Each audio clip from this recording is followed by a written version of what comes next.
So it should start recording now. Okay. Okay, cool. So this recording will then also be posted on the Google Classroom for you guys to watch when you want to. Okay, if you want to go back and see something, or you missed a lesson or whatever. All right. I think what's important for me is that I'm not going to be going through and just telling you how to do these questions. I actually want you to give it a bash. I want you to try the questions, and then we'll talk about them and we'll go through that. I think for me, what I want to ask you guys is that you communicate and you interact with me. So if you don't want to turn on your mic and ask me questions or tell me answers, then into the chat, just answer the questions that I'm asking. I think again, what's important is I'm gonna give you time to do a question, but I don't know how you guys are. Like, are you done? Or are you not done? So you can just put a thumbs up into the chat, yeah, I'm done, or put a question mark into the chat, I don't understand, or whatever. So interact with me a little bit so that we can, just so that I've got kind of some information about how you guys are doing. All right, cool. So I'm going to start.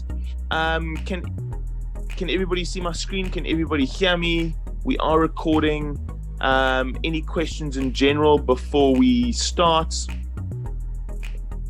Are you guys fine?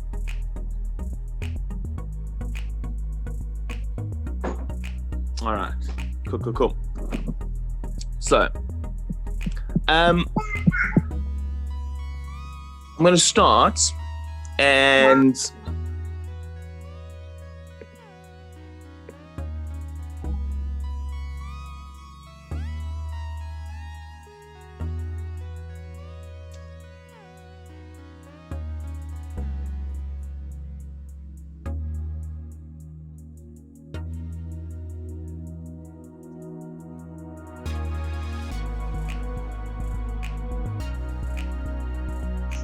I'm not sure if you can hear me, but we can't hear anything from this side.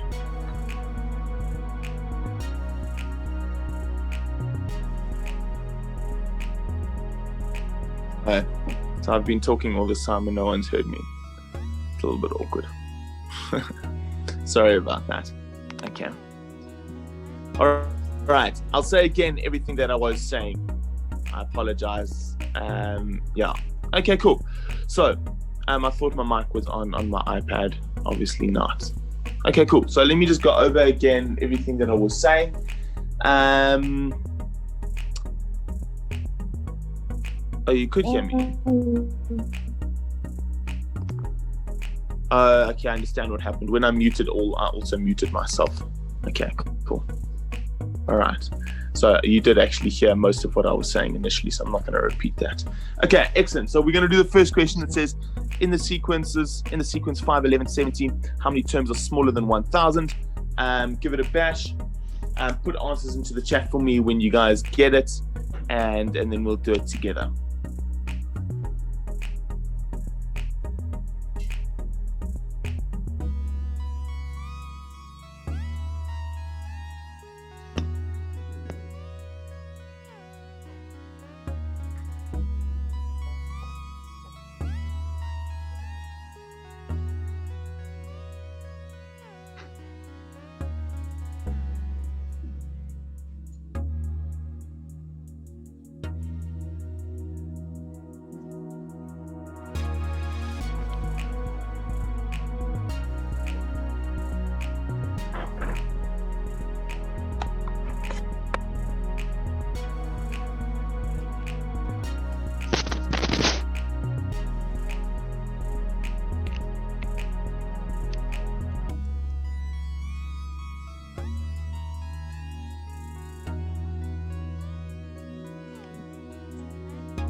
Okay, cool.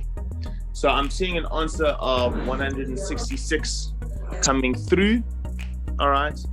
That is the correct answer. Okay, so let's just talk how we would have got there.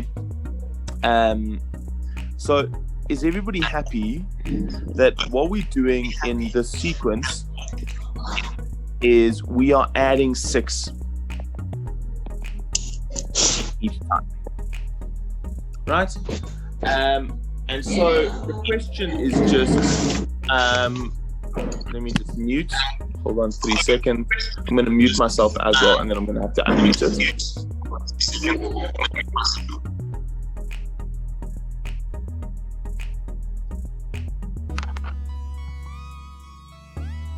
Right. So the question is how many terms are there going to be that go into 1,000? Now, in my mind, the way that I did this is I went and said, if I was actually working with 6, right? And they asked me how many terms go into 60. All right. Is everybody with me that there would be 10 terms that go into 60 because 60 divided by 6 is 10? All right. They've specifically asked me how many numbers are smaller than 1,000. If I ask you how many terms are smaller than 60, then I would say it is 9. All right. But we're not talking about 6, 12, 18, 24, 30. We're talking about 5, 11, 17, 23, 29. And so is everybody with me that it's just one smaller than each multiple of 6? And so what I would end up with is 5, 11, 17, 23, 29, and 59. All right. And so I can see here, that's 10 numbers. That must also be 10 numbers, and all of these 10 numbers are smaller than 6. All right. So the question is how did I figure out? Oh, sorry. How did I figure out? How did I get to that 10? Well, I just said 60 divided by 6, and I got 10. And so specifically when I'm talking about these numbers here, where I keep adding 6 all the time, if I want to go to 1,000, all right, all I'm going to do is I'm going to say, how many times does 6 go into 1,000? Now, this is important, is you can't use a calculator in the Olympiad. So right now, if you did use a calculator for this question, maybe put that to the side. I think, so if you did use a calculator, please don't use a calculator for the resulting questions. That's not going to be helpful. Okay, cool. So I want to know how many times does 6 go into 1,000, and what I'm going to see is that 6 goes into 10. 6 doesn't go into 1. 6 goes into 10 once, and I carry 4. All right. 6 goes into 40. All right. 6 times 6 is 36. It goes into 6 times, carry 4.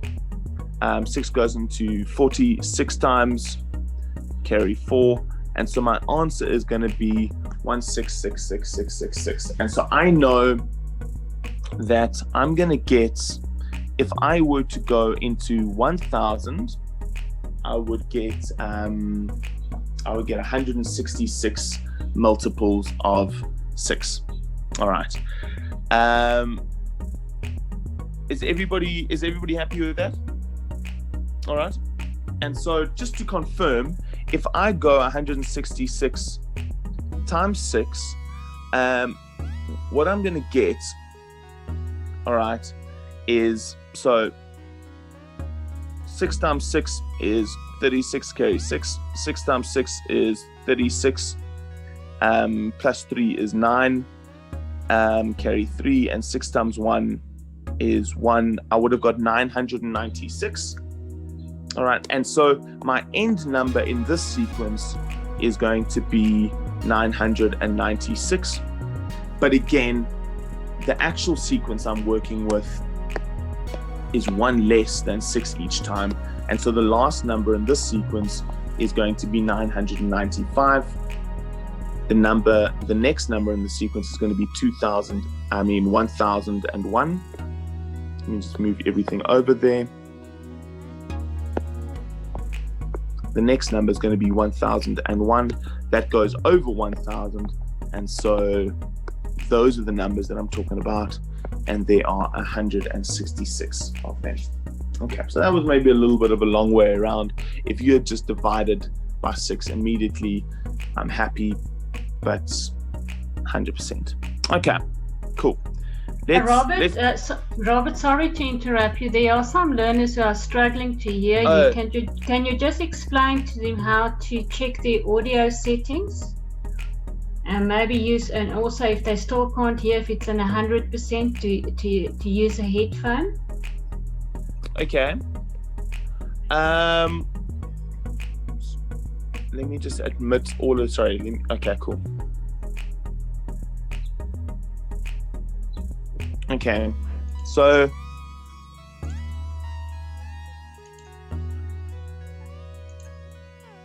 I'm not 100% certain how to make sure that your audio is working. All right.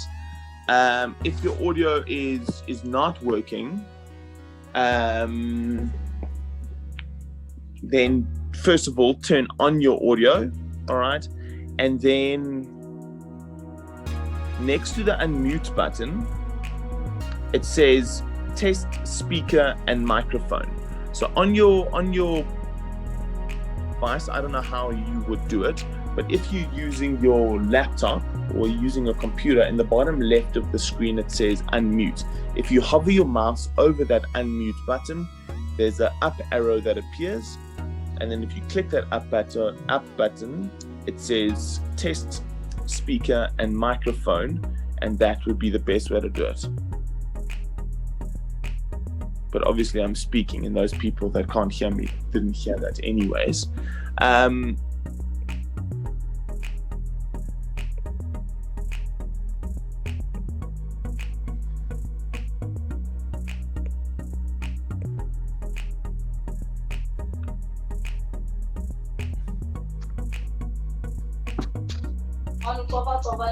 No, just stops.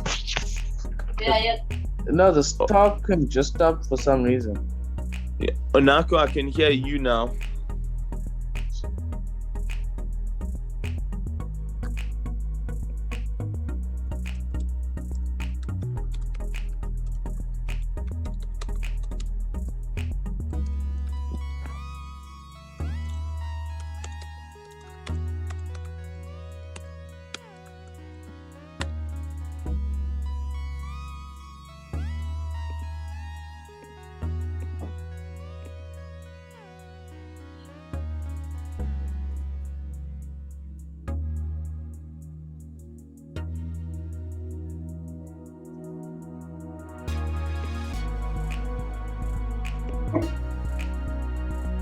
Just listen.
Ellie, to be honest, I'm not 100% a fay with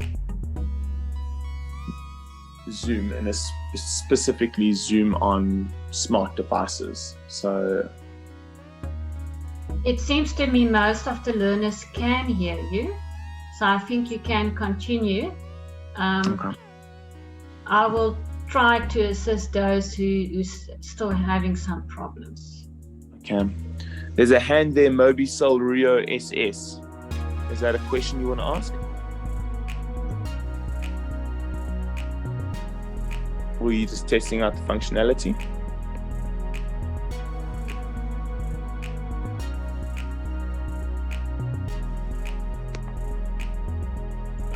Cool.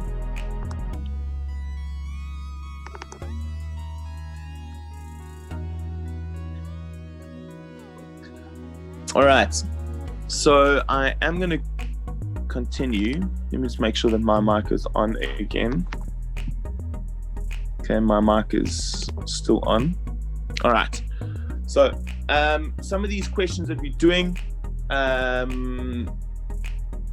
are entry-level questions. So we are going to get to some harder questions as we go on. So yeah, but let's hit the next question. The largest number in the following list is. Do that question for me, please.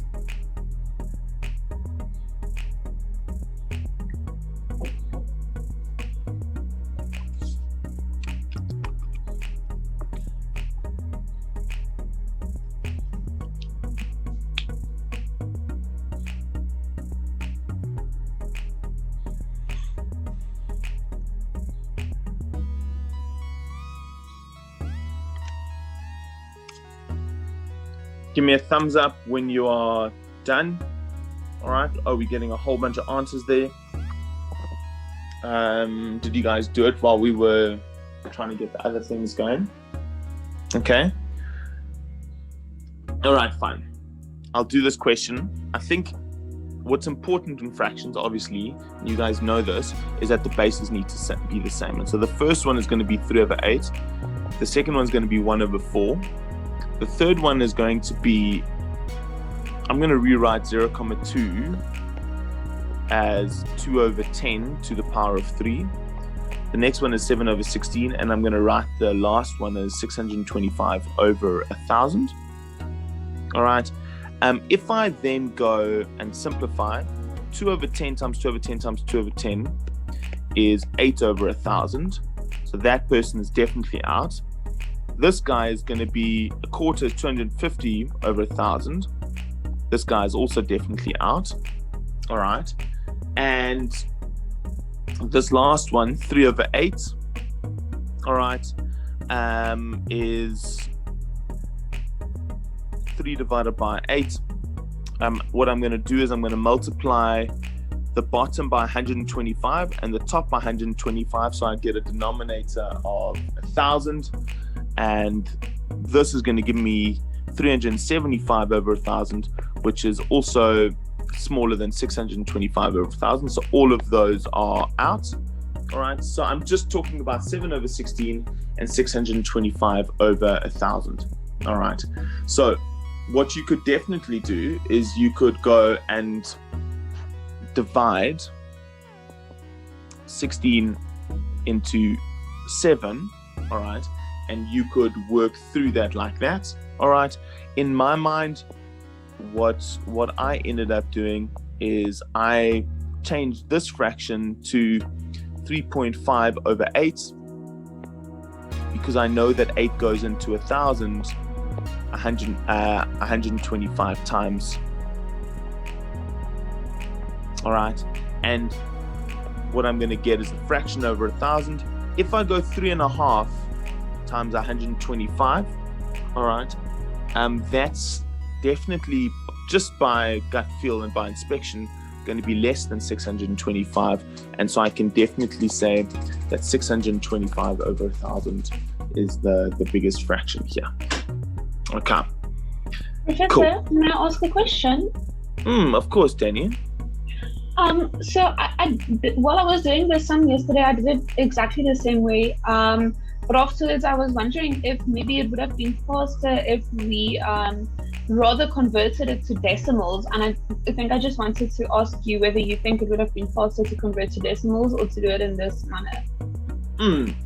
So, I mean, at the end of the day, everybody has got preferences. And in my mind, Danny, I would want to do fractions just because I'm more comfortable with fractions. So I think, so I think in my mind, changing 3/8 to a decimal is going to be a little bit challenging. 1/4 is definitely 0.5. This one is definitely 0.008. Converting 7/16 into a fraction is going to be a little bit challenging. I mean, into a decimal is going to be a little bit challenging. So in my mind, I would use fractions, but I'm assuming that a couple of you did decimals. All right, whichever way you did it, So if you did it into decimals or you did it into fractions, either one of those is useful. So if you got to the right answer, then I'm happy with that. Okay, Kyra, is that a hand? Yes, I just have a quick question. When you do the last two numbers that you were left with, the 7/16 and then 125/1000, could you not convert? 625. Could you not convert 625 into a fraction of the 16? So how would you do that? What do you mean? You put it over 8 and then you times it by 2. Okay, so to get it over 16, so the problem is 16 doesn't go into 1,000 nicely. All right, it goes into 1,061.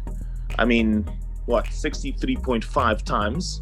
And so to kind of get them to be equal, so I'm going to have to divide that by 63.5 and divide that by 63.5. And so in my mind, that's going to be a little bit tougher. But can't you convert it to 8, like to a decimal, not a decimal, a fraction over 8 and then to 16?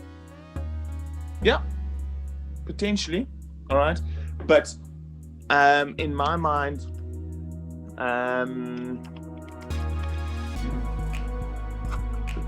if I were to convert it to a decimal over 8, all right, so I would have to, so 8 goes into 1,125 times.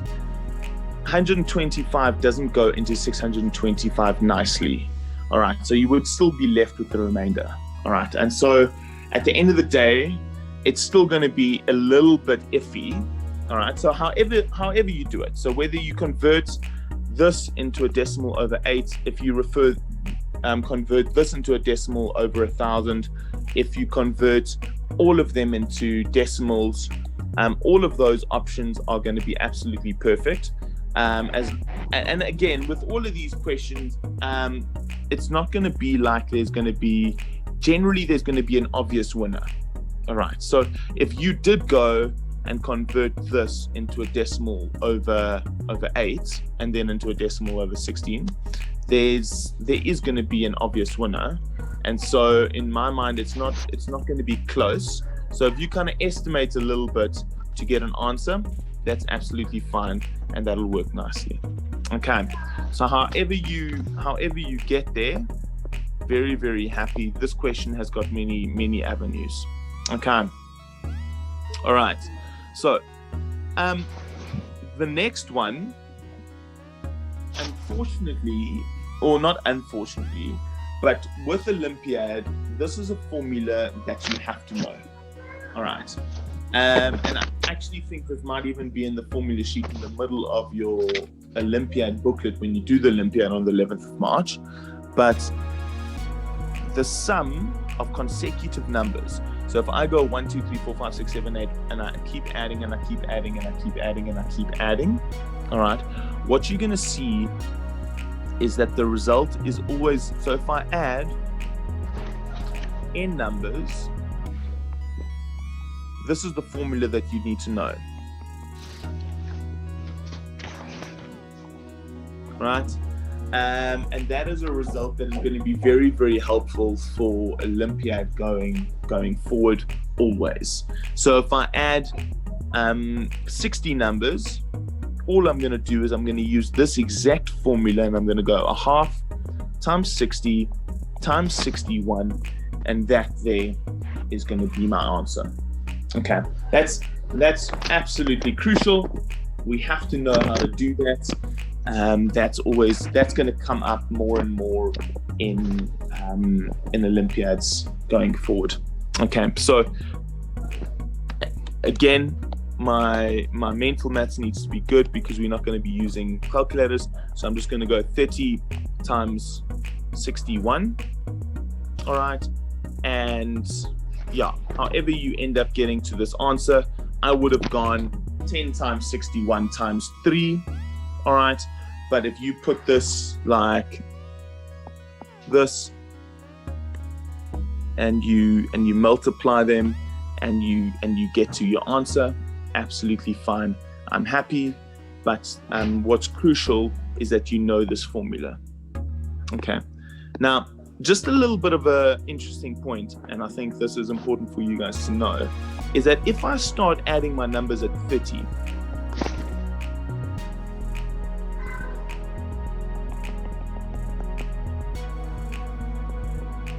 all right, can someone maybe, or can we, yeah, let's talk about an answer. Well, let's not go to 100. Let's go to 60. Give me the answer to this question, because these questions come up a lot as well.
Okay. So I haven't seen the answer just yet.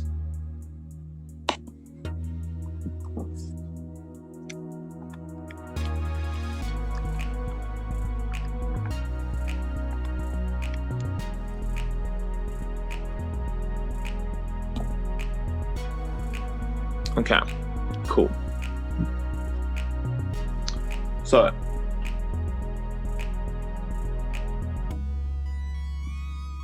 yeah, Andrews, that's perfect.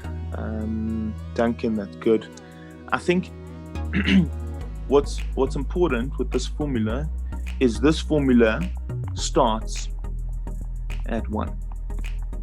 All right, so I can't use this formula if I'm starting at 30. I can't use this formula if I'm starting at 15. I can't use this formula if I'm starting at 1,000. I have to start, this formula starts at 1.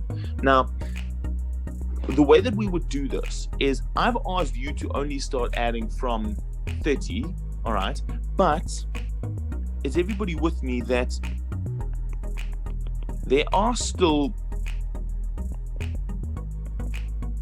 the numbers in red that are being added before the numbers in black, all right?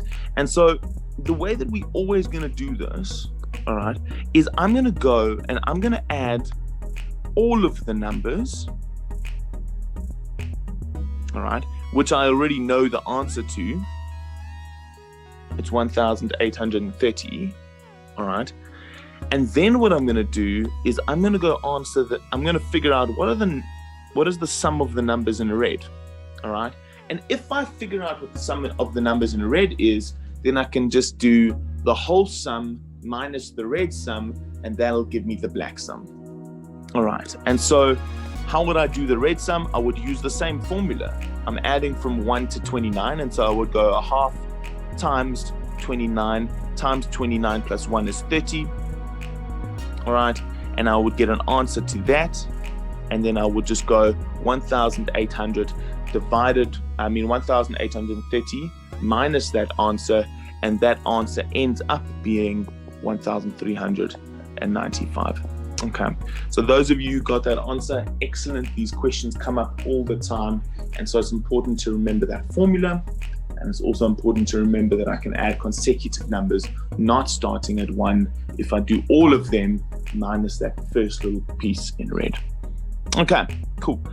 Now, the next question, I don't know if you guys know what this little exclamation mark is called. So if you haven't done Maths Olympiad in the past, or Maths Olympiad is new, that exclamation mark is factorial.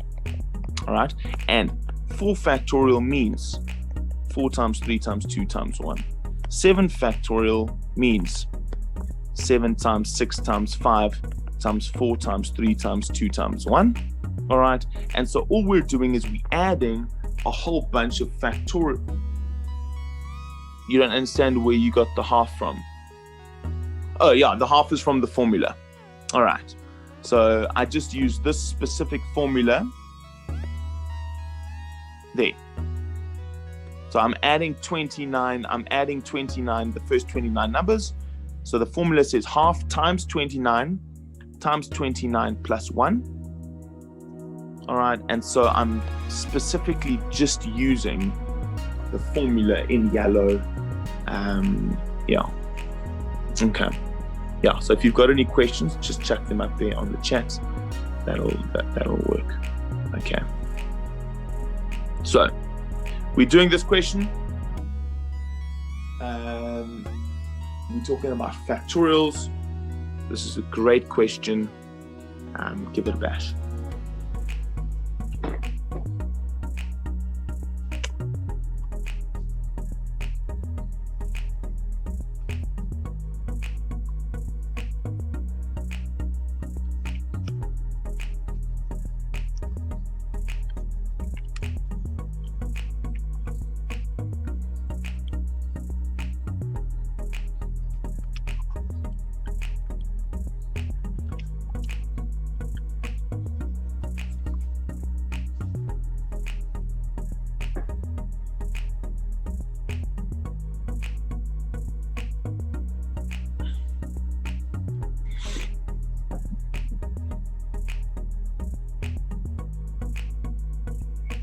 Okay. So just a little bit of a hint. I think what's incredibly important here is that you never just look at a question. All right.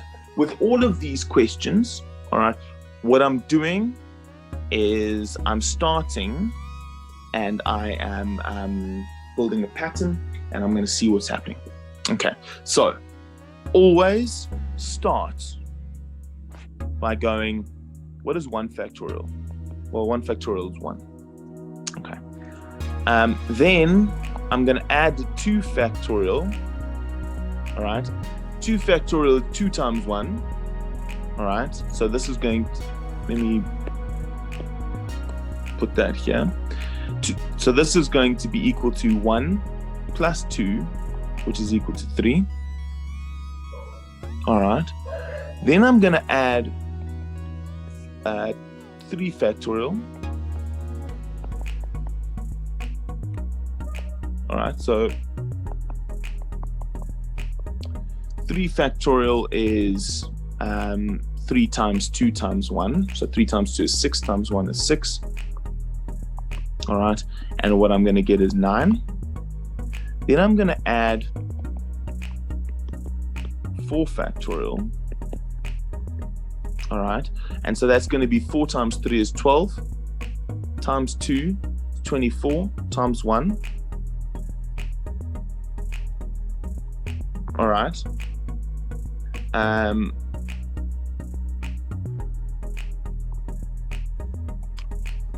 Is everybody following with what's going here? So this is going to be 1 plus 2 plus 6 plus 24. All right, and if I do that, I get to 33. All right, and if I work out 5 factorial, all right, and again, I think just as an insert to what 5 factorial is everybody happy that 5 factorial is 5 times 4 times 3 times 2 times 1? But what is 4 times 3 times 2 times 1? It's 4 factorial. So when I go work out what 5 factorial is, I already know what 4 factorial is. So I'm not going to work out 5 factorial from scratch. All I'm going to do is I'm going to go 4 factorial, which is that there, and all I'm going to do is I'm going to multiply it by 5. And so if I go 5 times 24, this is equal to 100. And so I'm going to go 1 plus 2 plus 6 plus 24 plus 100, and this is going to give me 133. All right. And if I multiply 6 factorial is then just going to be 6 times 5 factorial. I know that 5 factorial is 100, and so I'm just going to be adding 600. And if I add 600 to this, it's going to be 733. And what I start seeing is that my units digit starts staying exactly the same. Okay. Now, as a little, so my units digit will stay as a 3. Now, just as a little bit of an insert, just to explain this a little bit more. So even if you got the answer, even if you, question? Isn't 5 times 24 120, not 100? Sorry, 120, correct. All right. So 120. So that'll be 153, and this will be 753, and the units digit will be equal to 3. Okay. All right. So regardless of whether you did it like this, okay, I think what's important, and this is just a little bit of an insert, and so this will come into handy going forward, is how do I get a 0 at the end of a number? All right. Is everybody with me that if I multiply by 10, I'm going to get a 0? Right? And if I multiply any number by 10, I'm going to get a 0 at the end of a number, right? And so what's really interesting is that when I get to 5 factorial, all right, 5 factorial is 5 times 4 times 3 times 2 times 1, all right? If I rearrange that, is everybody with me that I can write it as 5 times 2 times 3 times 1? And what have I got there? I've got 10.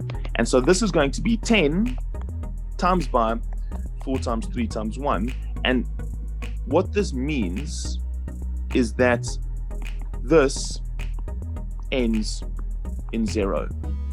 6 factorial is going to be 6 times 5 times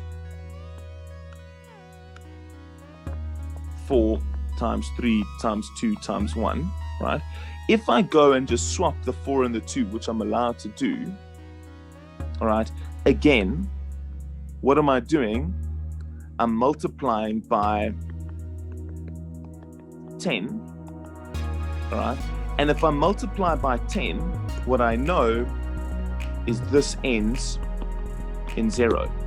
And so from 5 factorial onwards, the units digit, or the whole number, is always going to end in 0. The units digit is going to end in 0, all right? And so 5 factorial, 6 factorial, 7 factorial, 8 factorial, all the way to 2019 factorial, every single number after that will end in a 0. Why? Because there's a 10 that I'm multiplying by, all right? And so the only numbers that actually matter is that sum right there. Everything else, everything that comes after that will end in a 0, and anything that ends in a 0 won't affect what the units digit is. And so all I need to do is I just need to look at everything before 5 factorial because after that everything will end in a 0. Okay, so that's quite cool. All right, so this question here, for those of you who are in grade 8, you won't know how to do this question, I don't think, just yet, but give it a bash anyways. Put your answers into the chat there for me.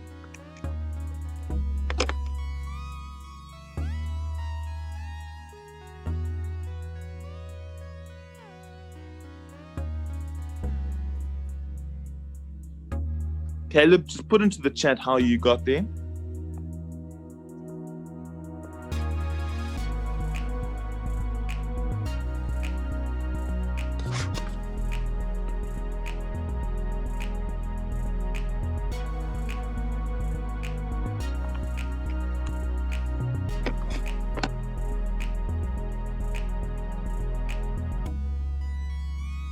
Okay, cool. So you actually went and squared them and then subtracted them.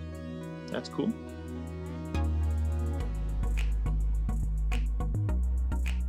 Did anyone do it differently to Caleb? So Caleb went and squared them and then subtracted them. Did anybody do it differently to that? You can just tell me in the chat.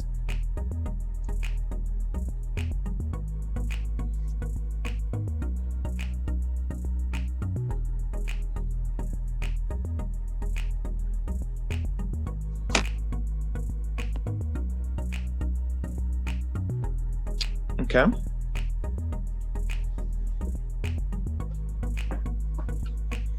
So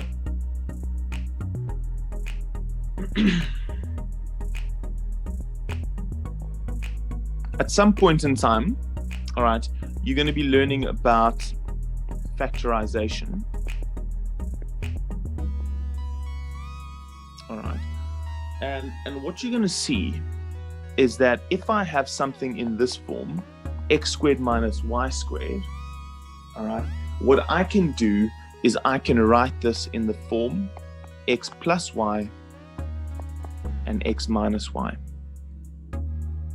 All right, so I can rewrite, if I've got something squared minus something squared, what I can go do is I can rewrite it as the first one added to the second one, and the first one subtracted by the second one. Have you guys done factorization in school just yet? Even those of you who are in grade 9, have you guys seen the difference of two squares? All right, cool. So you've seen it. All right. Now, why that makes this a whole lot easier is if I go and add these two together, all right, I'm going to get that this is 100,000, all right, and what I'm going to get is that this is equal to 5,350, all right. And does everybody see that now it's very easy for me to see that when I multiply these together, I've got my 6 zeros right there. Okay. So, yeah. So, I think what's crucial is often when we do factorization or even when we do algebra, we don't see numbers as, or we don't see variables, we don't see x's and y's as numbers. They are. And so if you see a number like that, you can factorize that. Sorry, is that a question? No? All right, let me just mute. All right. You can factorize using a difference of two squares, which is great, which makes this question a whole lot easier. Okay. Cool. All right. Is that a question?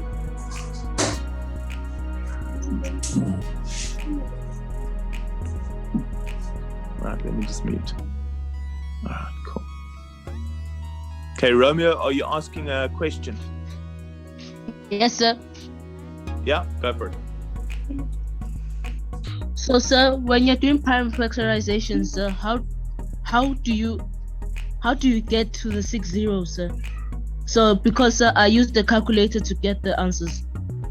Okay, cool. So, Romeo, what grade are you in? Grade 8. Okay, so Romeo, you are going to learn how to do this. I think you're going to learn how to do this either sometime during your grade 8 year or in your grade 9 year, and then you're not going to use prime factorization.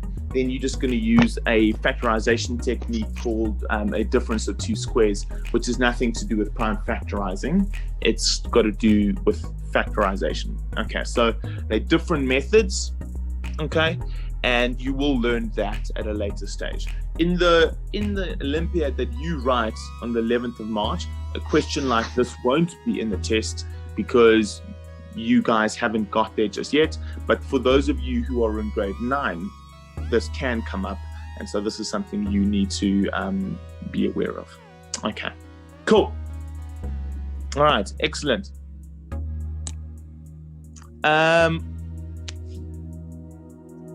Next question, go for it.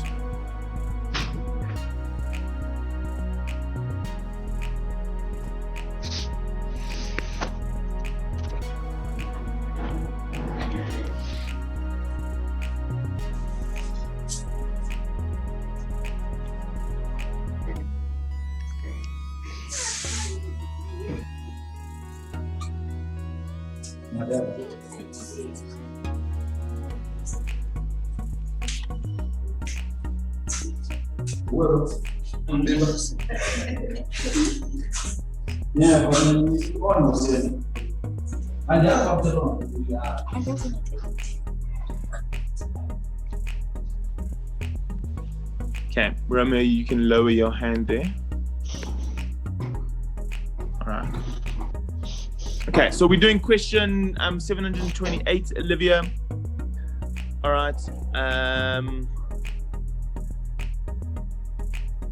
Cool. Okay, so Caleb, we're specifically asking which of the visitors got pens and bags. Not how many people got pens and how many people got bags. We are asking how many people got both. Oh. Okay, so Andrews, are you asking a question? Go for it.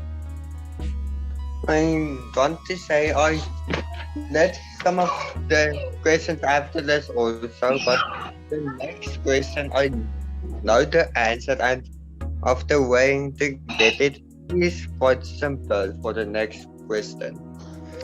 This question I can say is, now we can see, look, if we get a pen and every 5 get them back, we can assume, or we know then, that every 15th person gets a pen and bag. So we can thus divide 100 by 15 and then floor it with, like, that's what I heard from some people. They say floor is like, then we take it to the lowest one. If they use ceiling, then it gets taken to the higher one, like by landing. Okay. 100%, Andres, that's exactly it. So in this case, what I'm going to see is... Sorry. Yeah, Caleb. I didn't hear what was just said. Okay, I'll explain it again right now, Caleb. So okay, thank you. Every third visitor is getting a pen, all right? Then the third person will get a pen, the 6th person will get a pen, the 9th person will get a pen, the 12th person will get a pen, and the 15th person will get a pen, right? But alternatively, all right, every 5th visitor is going to get given a bag. That means the 5th person will get a bag, the 10th person will get a bag, and the 15th person will get a bag. And so here you can see this person only gets a pen, all right? These people only get bags, all right? But these people there get a pen and a bag, all right? And so, and interestingly enough, what number is this? this is the lowest common multiple. Common multiple. Right. Yes. And the same thing is going to happen, right? So if we were to repeat this process, so if I were to take this and push it to the right here, and I were to repeat the process, all right, the process will happen exactly the same. The third person after this, 18, will get a pen. Then 21 will get a pen. Then 24 will get a pen. Then 27 will get a pen. And then 30 will get a pen. All right. But at the same time, all right, 20 will get a bag, 25 will get a bag, and 30 will get a bag. And where does it overlap again? When the lowest common multiple happens for the second time. So it's going to be 15, and then it's going to be 30, and then it's going to be 45. And so if I look at the lowest common multiple, if I go up like that, all right, then what we're going to see is that every time, every multiple of 15, the person is going to get a pen and a bag. And so all I'm going to do is I'm going to go, how many times does 15 go into 100? And that is equal to 6 comma something something something. All right, and so 6 people will get both. All right, does that make sense, Caleb? Yes, sir. Okay, excellent. Yes, sir. Okay. All right, this is a straight algebra question. Give this a bash. All right. If you're in grade 8, this might be a little bit challenging for now, but give it a bash, and then we'll talk.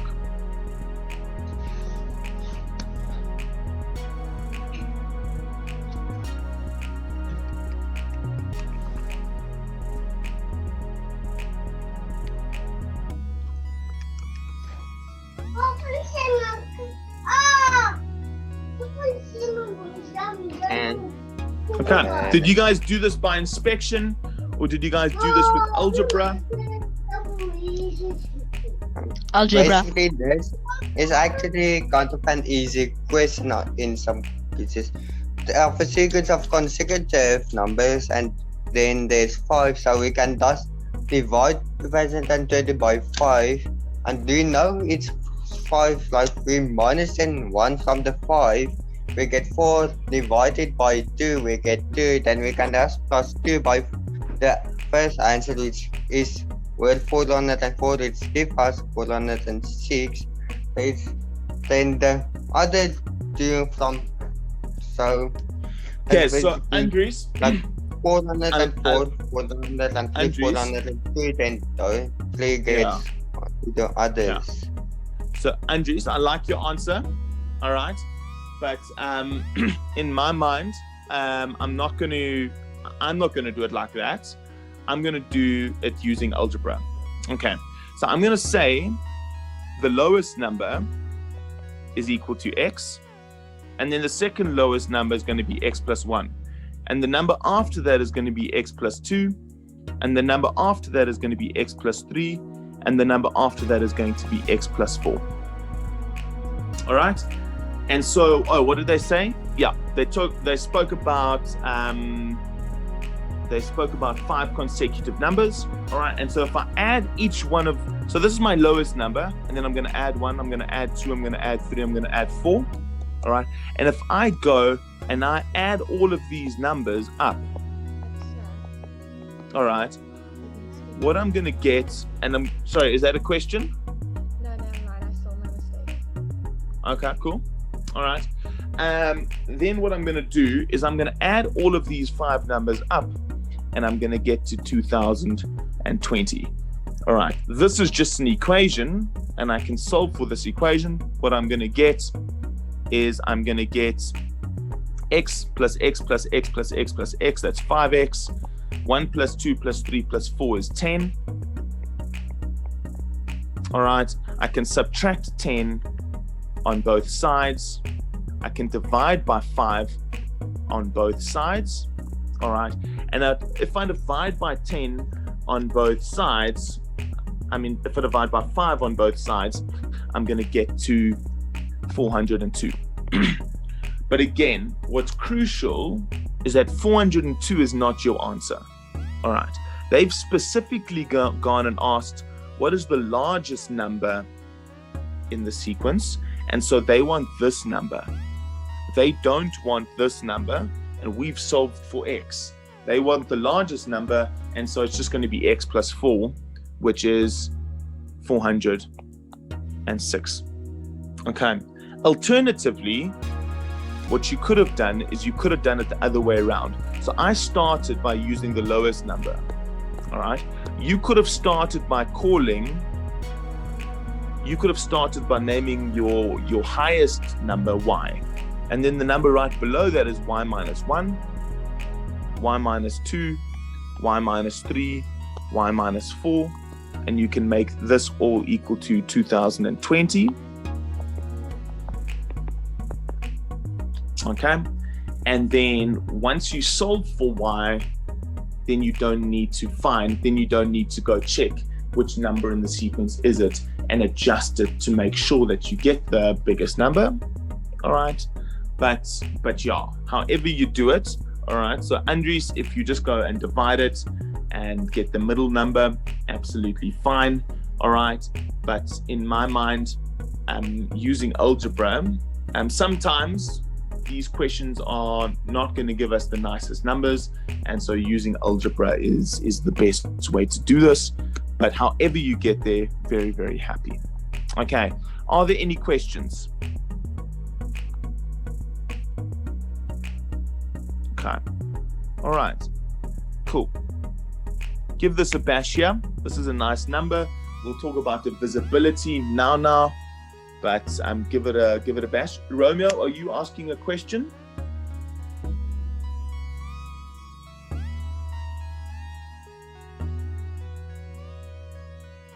Romeo, is that a hand? Yes, sir. Cool. Ask your question. So, sir, I wanted to find out, sir, because I couldn't hear you, sir. So 402 in the previous answer is the biggest number. No. So 402, when I solved for x and I got 402, 402 is this number that I started with. All right, and that's going to be the smallest number in the sequence. 403 is going to be the next number in the sequence. Okay, so I just went and I thought it would be easier to go plus 1, plus 2, plus 3, plus 4. But if you had alternatively done it the other way around and you had said x is my biggest number, right? And you had gone like this, x, the one smaller than that is x minus 1, the one smaller than that is x minus 2, the one smaller than that is x minus 3, the one smaller than that is x minus 4. When you go solve for x now, the answer that you get for x will be the largest number. Okay, so however you do it, just make very, very certain that that whatever value you get for x, you make sure that you answer the question. Okay, cool. Okay, sir, thanks. Cool. Okay.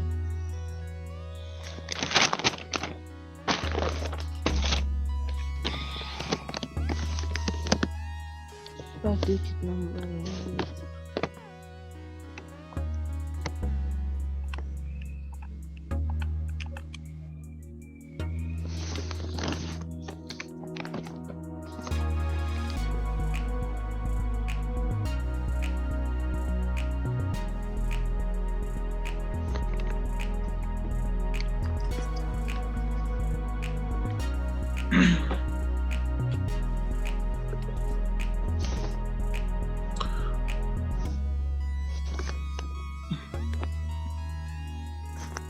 Okay, so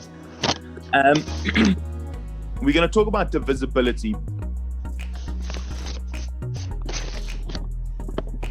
All right, so this is important to know, is that a number is divisible by 2 if it's even, right? A number is divisible by 10 if it ends in 0. A number is divisible by 3, and this is important, if the sum of digits is divisible by 3. All right, so if I take this number 1, 2, 3, 4, 5, all right, if I ask you guys, is this number divisible by 3? All right, all I need to do is I need to take the actual digits, and I need to add them together. And I'm going to go 1 plus 2 plus 3 plus 4 plus 5. All right, I'm going to get 3 plus 3 is 6. All right, plus 4 is 10 plus 5 equals 15. All right, and if I look at 15, is 15 divisible by 3? Yes, it is. And so therefore this number is divisible by 3. Now, a number that is divisible by 9 is the same thing as the sum of digits is divisible by 9. All right. So to make this number, firstly, divisible by 10, y needs to be equal to 0. So 2, 4, x, 8, 0. All right, no questions asked. If it's divisible by 0, the last digit must be equal to 0. Then I need, for it to be divisible by 9, I know that the sum of the digits, so 2 plus 4 plus x plus 8 must be equal to a multiple of 9. All right. So 2 plus 4 plus 8 is equal to 14. 14 plus x. Well, I mean, the multiples of 9 are 9 and then 18 and then 27. All right. X can't be 13, so I can't make it. It needs to be a digit. So I can't add to 27. I have to add to 18, and so x needs to be equal to 4. If it's equal to 4, right, then the sum of the digits will be 18. What did we say? When is it divisible by 9? If the sum of the digits are divisible by 9. So I needed to make it divisible by 10. I needed to make it divisible by 9. And so my number is going to be 24480. And so x plus y is equal to 4. All right. Again, important. So Calvin, they've asked specifically for x plus y. Oh, you were just adding it up to 18. Okay, cool. Excellent. All right. Okay. Do the next question for me. Go.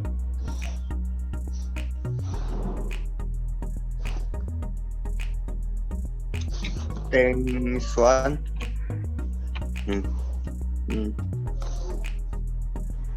Okay, let's give everyone a chance, Andres.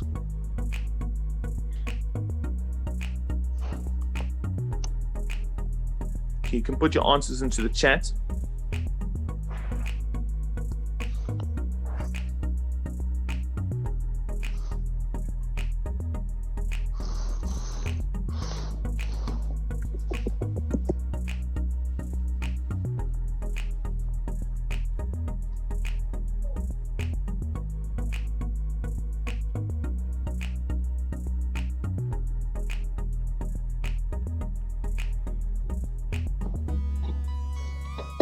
Okay. What's so important with questions like this is that we build up a pattern. All right. And so they are specifically asking me for 10 to the power of 101. All right, that's going to be huge. And for me to actually go work that out is going to be crazy. So if I can go work out some sort of pattern that will get me there, then that'll be really helpful. Okay, so what I've done is I've started small and I've said 10 to the 1 is 10 minus 1 is 9. 10 squared is 100 minus 1.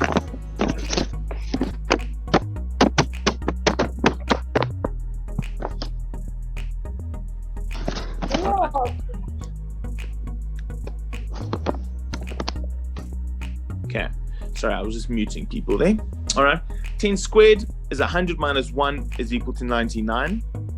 All right, 10 cubed is 1,000 minus 1 is equal to 999. All right, and what I'm seeing is this, is that if it's 10 to the 1, it's going to be 1 9. If it's 10 squared, it's going to be 2 9s. If it's 10 cubed, it's going to be 3 9s. 10 to the 4 is going to be 4 9s. 10 to the 5 is going to be 5 9s. And so 10 to the 101 is just going to be 9999, and there's just going to be 101 9s. And so all I'm going to do is, if I add those digits, it's going to be 3 times 9.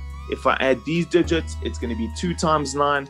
And so if I add 101 9s, all I'm going to get is 9 times 101, which indeed is 909, which a lot of you have said, which is wonderful. Okay, cool. Do that answer for me, please.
Okay, so we're getting a whole bunch of 6s there.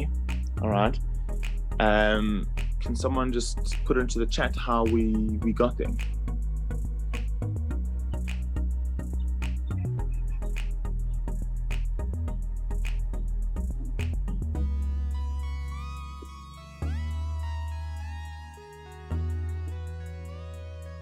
Okay, Lucas, absolutely perfect. All right. So this question is exactly the same as the previous question, where they asked and they said, cool, it must be divisible by 10 and it must be divisible by 9. All right. But in this case, all right, if I ask you if 18 is divisible by 6, all right, 6 equals 2 times 3. And so actually what I'm asking is 18 divisible by 2? And is it also divisible by 3? All right, 18 is divisible by 2. It is divisible by 3. And so, yes, I am happy that 18 is divisible by 6. Now, this is exactly the same thing that we're going to do here. Is I know that 45 is equal to 9 times 5. All right, and so all I need to do is I need to make sure that it's divisible by 9 and that it's divisible by 5. Okay, is everybody happy with this? Okay, now I know that it must be divisible by 9 and it must be divisible by 5, and so there's going to be some options here, and so let's see what those options are. So currently I know that the sum of my numbers, 8 plus 3 plus 7 plus 3, is equal to 21. Okay, now either for it to be divisible by 5, b must be equal to 0 or it must be equal to 5. Okay. So let's see. If I make b equal to 0, a 8307,300 and then 0, all right, for this to be divisible by 9, all right, the sum of my digits is still equal to 21, all right, and so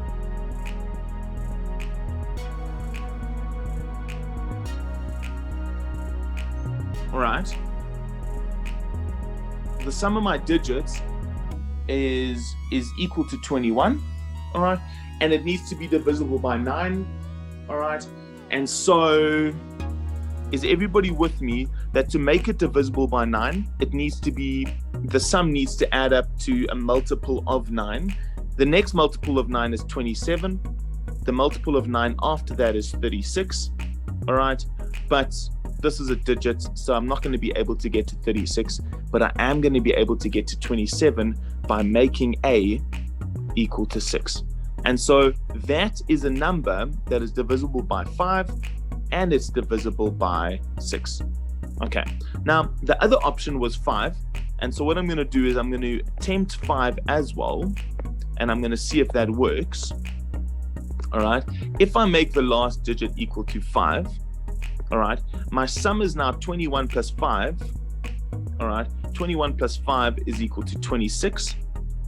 Okay, so that would mean, all right, and I want to get to 27, or I want to get to 36. Those are multiples of 9, and all my digits need to add up to 9 for it to be divisible by 9.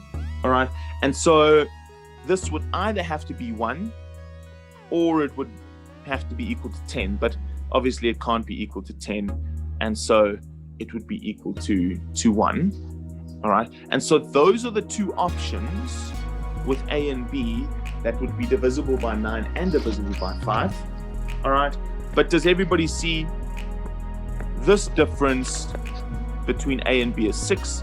This difference is 4, and they specifically wanted our difference to be the biggest difference, and so we are going to say that difference is equal to 8. We're going to choose the first one where the option is 6. Okay, is everybody happy? Does that make sense? Is that fine? Yes, sir. Okay, excellent. Yes, sir. Okay, cool. All right. So,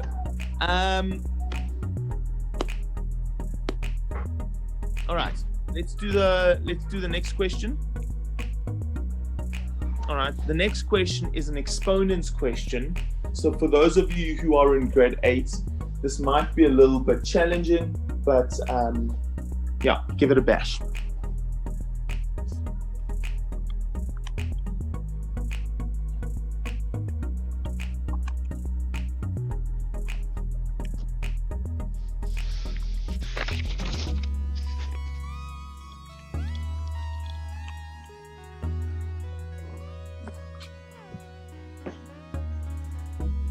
Right there, number 2 to the power.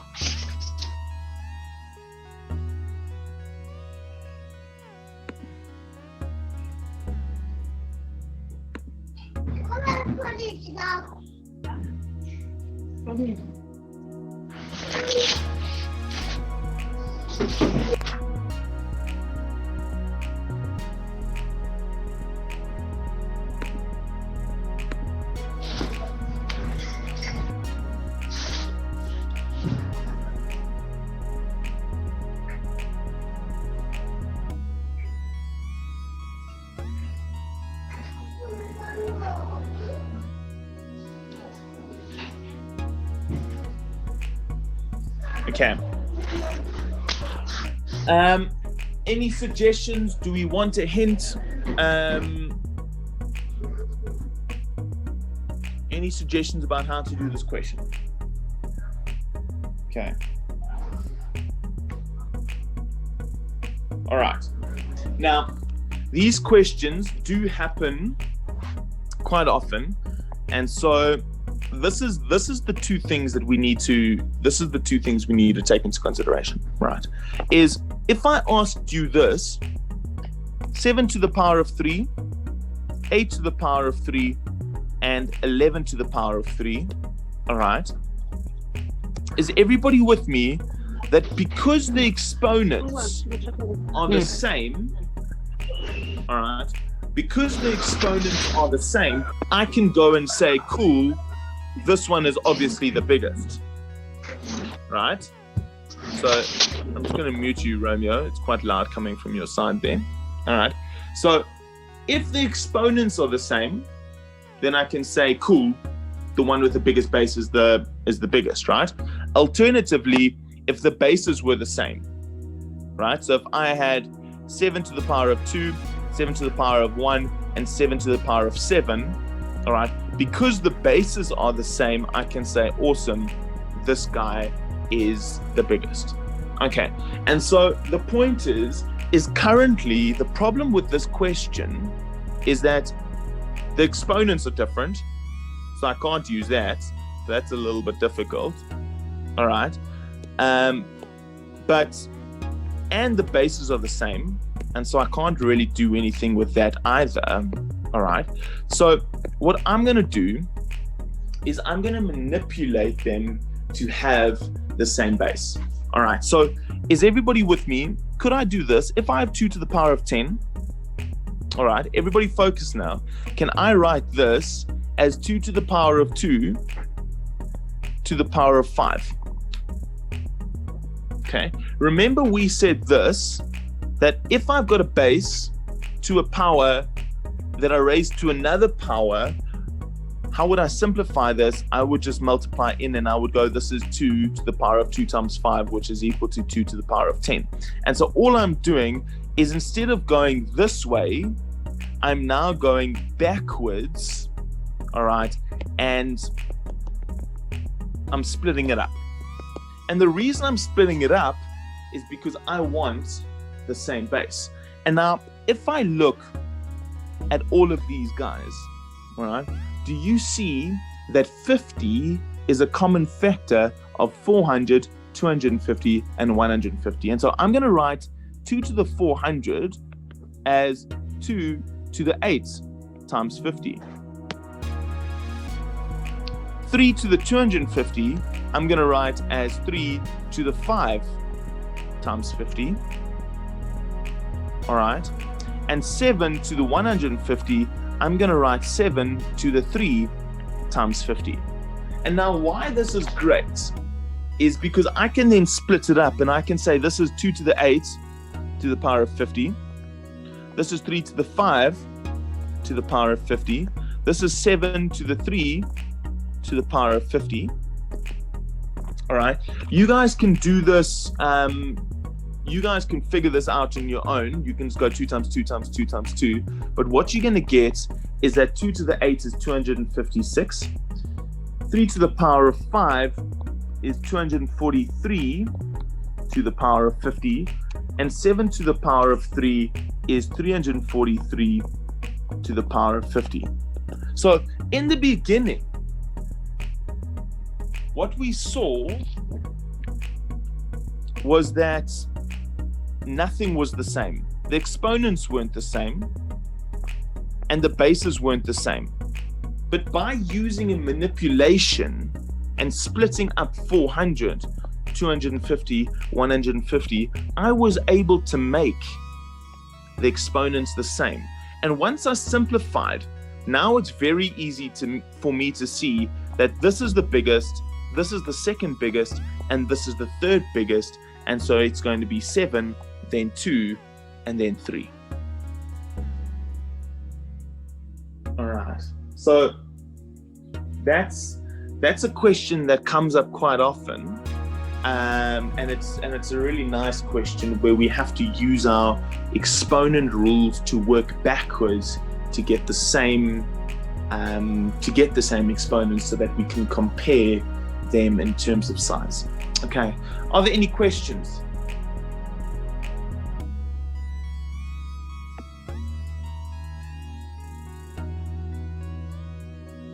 Okay, cool. So that was a really nice No, sir. Okay, cool. All right. So, yeah. Give this next question a bash for me, please.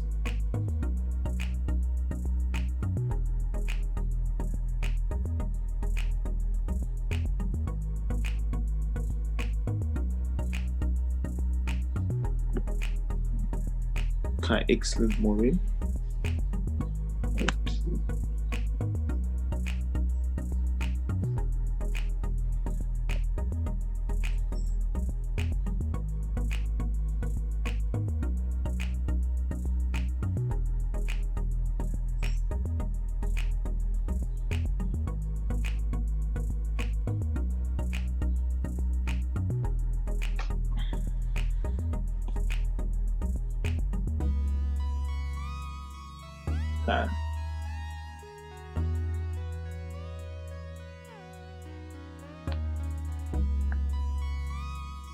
Okay, so Josh, I've got 23.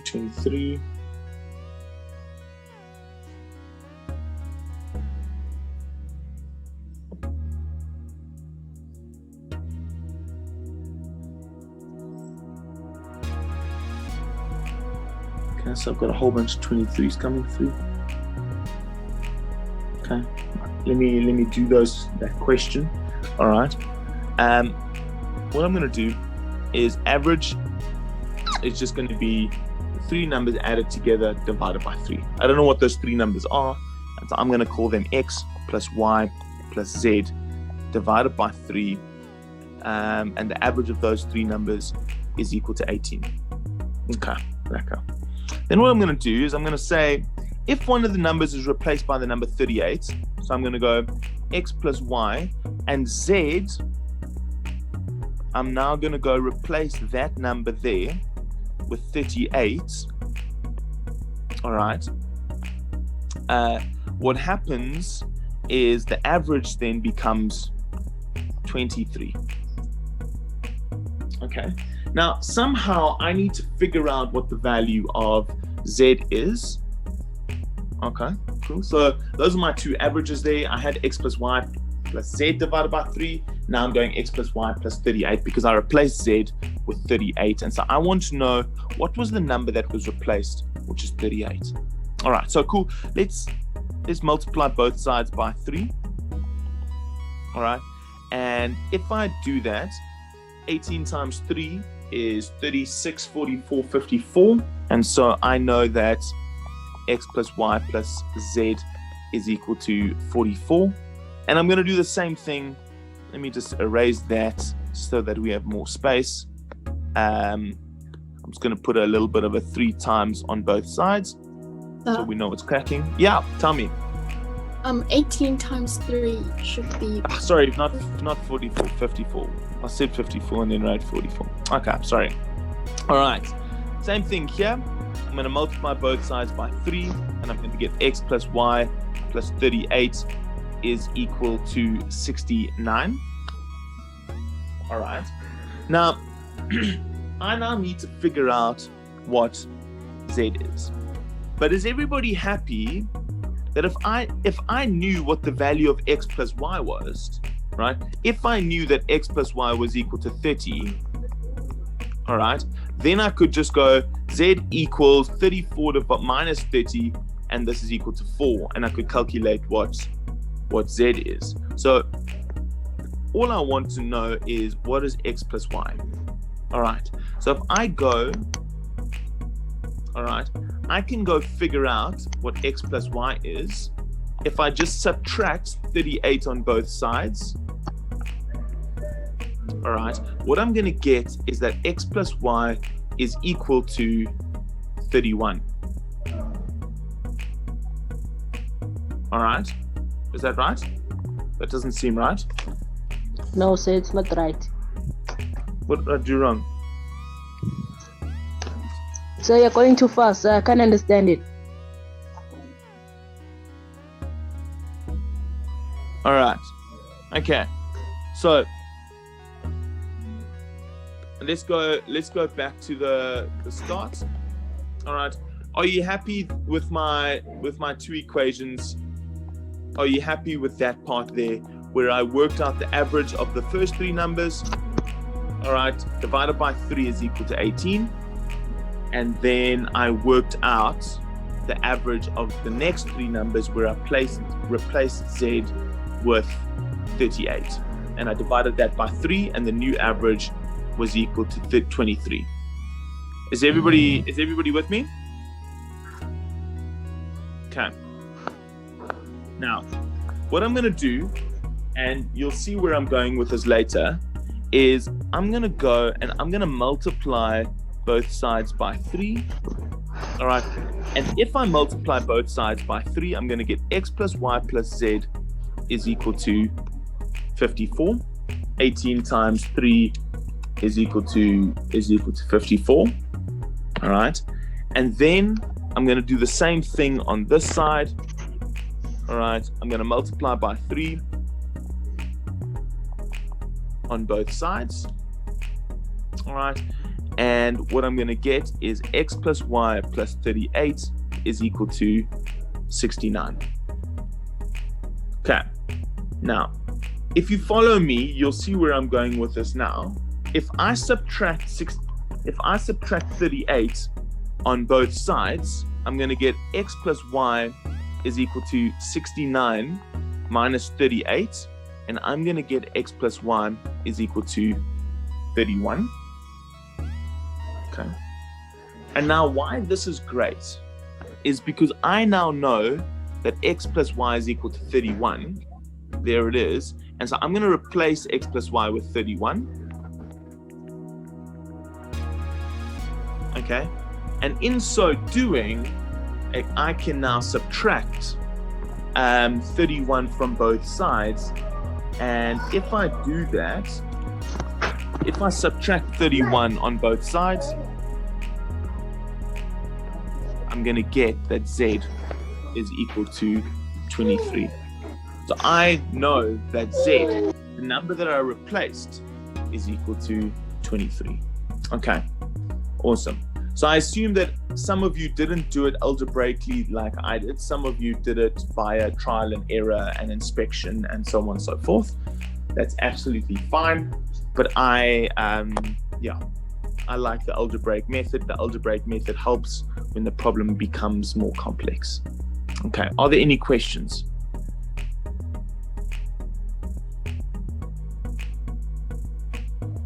Okay. Cool. No, sir. Cool. All right. Let's do this question.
Okay, cool.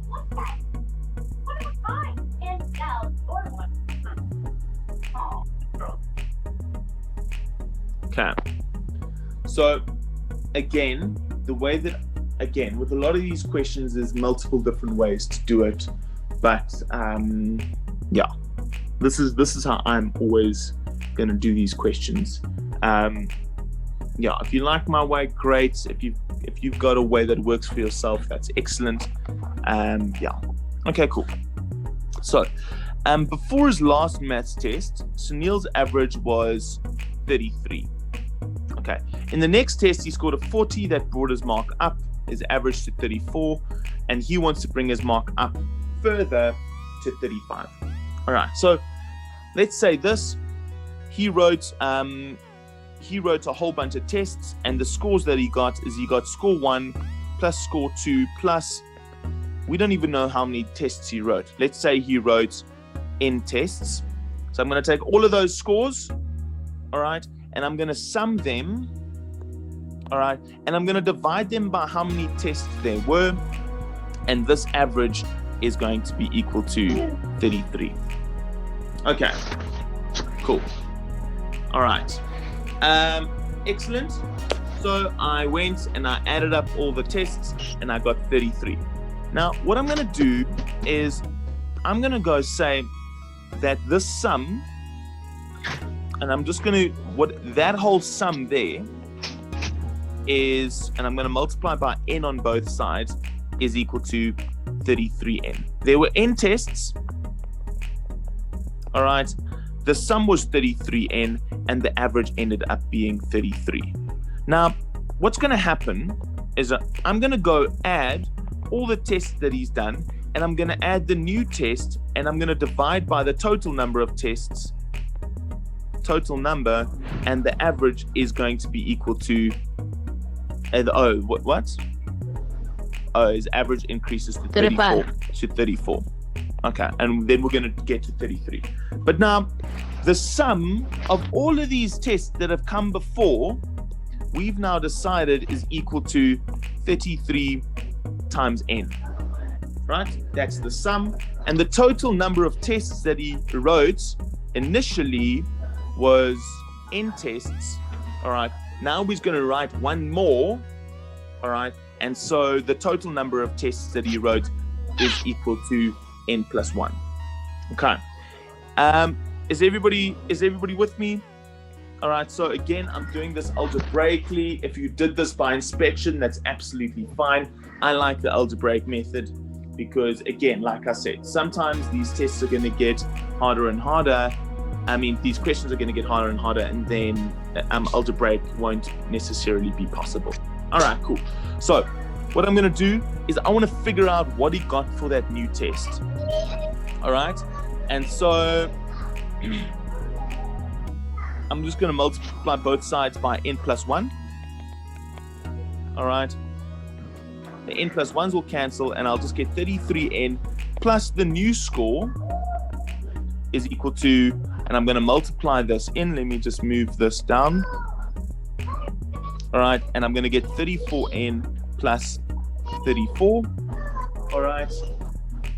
Okay. Is everybody happy with this? Is everybody with me? Okay. Yes, sir. Oh, they told us what he scored in the next test. They told us he scored 40. My bad. Okay. They told us he scored 40. Okay. Now, what happens here is I'm going to solve for n.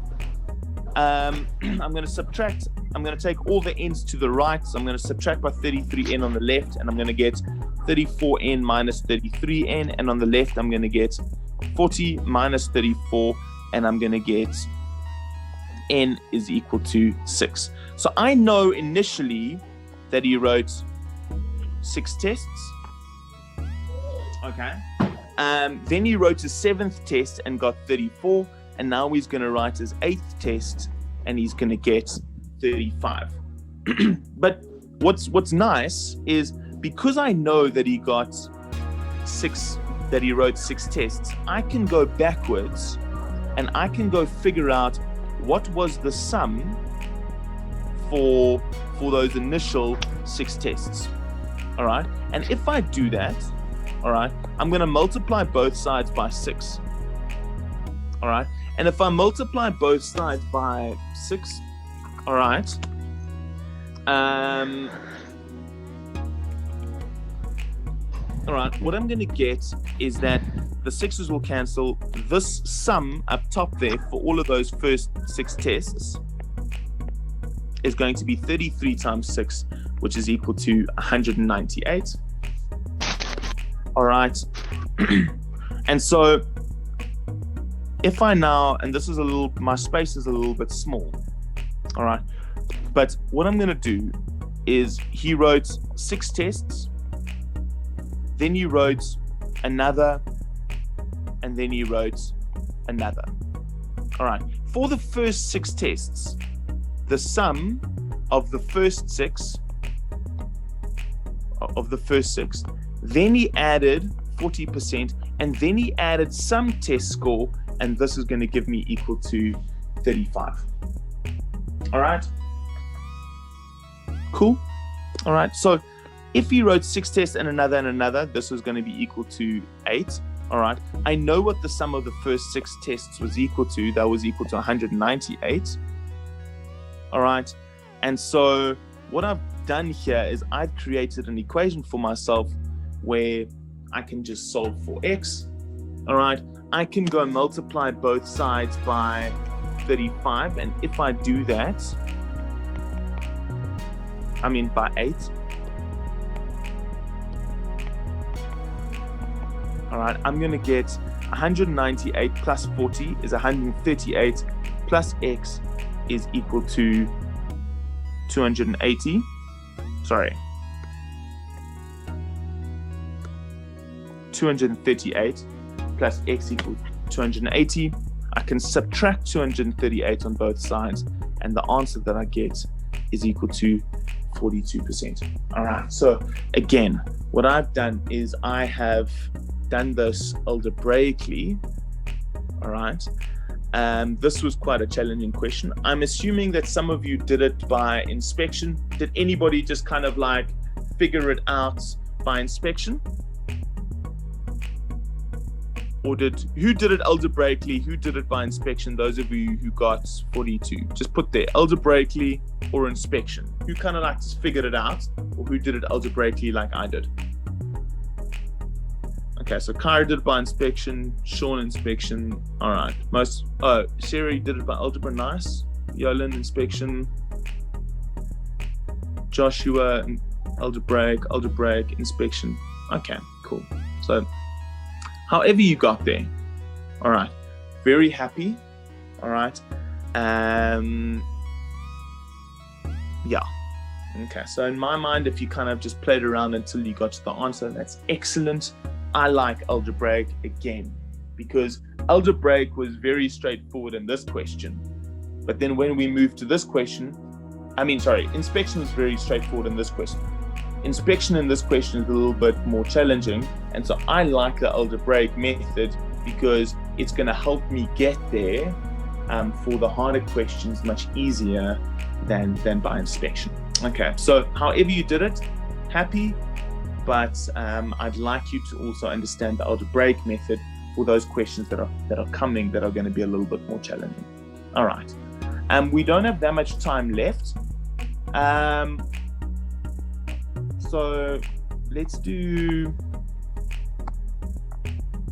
last question that we're going to do. Let's do that question. All right.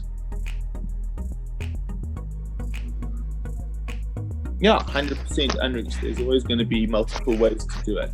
100%. And I did it one way algebraically. There would have been multiple other ways to do it algebraically as well. So.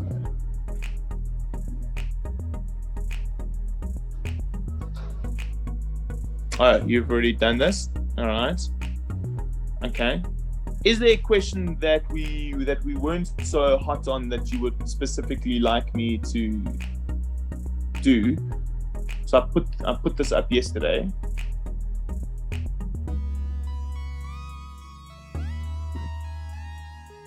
Okay, so a lot of us have already done this question. Is there any question here that you would specifically like me to do? We've got another 3 minutes. But it seems like most of us have already done that question. No? Okay. I think, yeah. All right. Let's 377. All right. Where was 377? 377. Okay. Cool. All right. All right. So let's do 377. Okay. Unfortunately, not Sean. So we're going to be moving. So what we've done is we've chosen questions that are a range of questions. So we've specifically done algebra and fractions and stuff like that today. Next week, what we're going to do is we're going to do a whole bunch of different questions in different categories so that you can see questions from a whole bunch of different categories so that you're well prepared for the Maths Olympiad. Okay. Yeah, so I'm quickly going to do this question 377. It's going to be super quick because we only have 2 minutes left and I know that people need to go. So let me quickly do it and then, yeah. Okay, cool.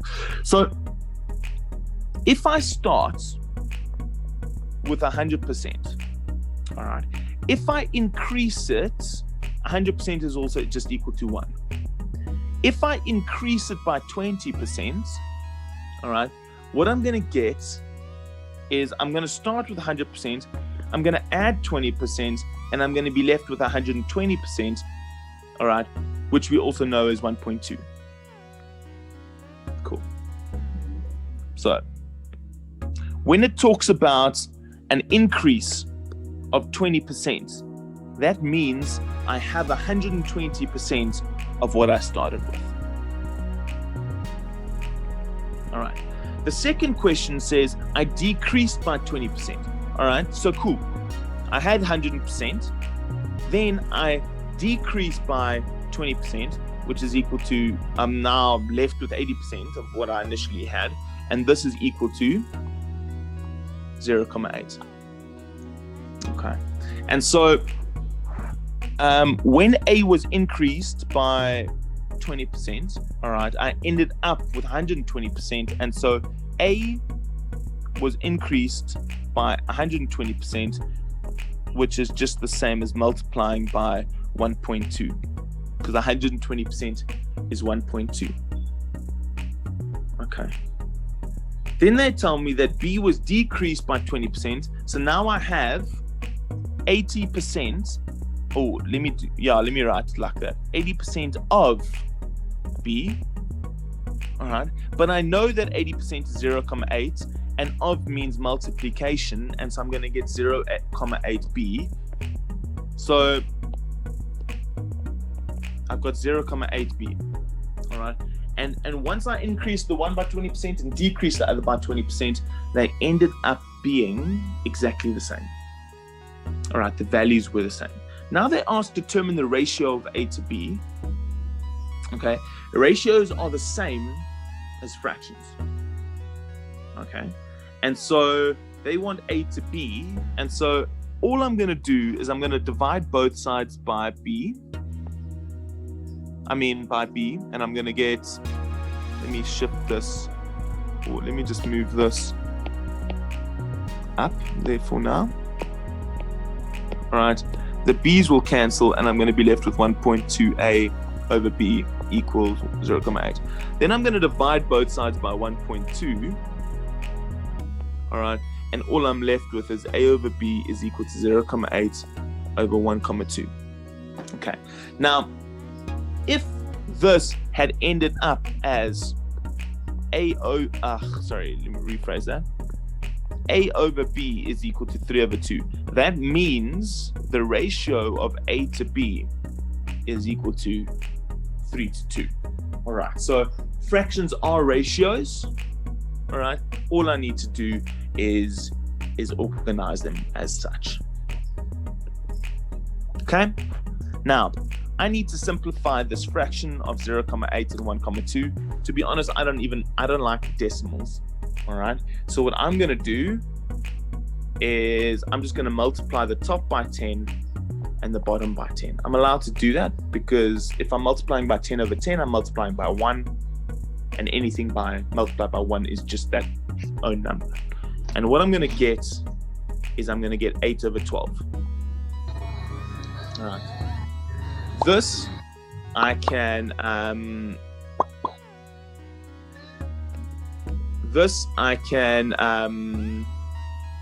sorry, let me just mute this person. Sir, are you? Yeah, Romeo.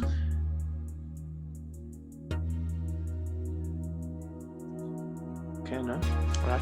This I can now simplify. 4 goes into 12 3 times, 4 goes into 8 twice, and so I'm left with 2 over 3. So A over B equals 2 over 3, and that means the ratio of A to B is equal to 2. Sir, I can hear you. Okay. Romeo, that is the end. All right. So that's the end of the lesson, guys. The assignment is already up. So give that assignment a bash. I'm going to put the questions for next week online, and then you can do it. I'll organize that the recording ends up on the Google Classroom. So if you missed something or you want to go over some of those things again, you're welcome to do that. But yeah. All right. Lekker, guys. Our next session will be next week, Saturday. Okay. Cool. All right. Cheers, guys. Have a wonderful afternoon. And yeah, I'll see you guys afternoon and weekend, and I'll see you guys next weekend. All right. Cheers, guys.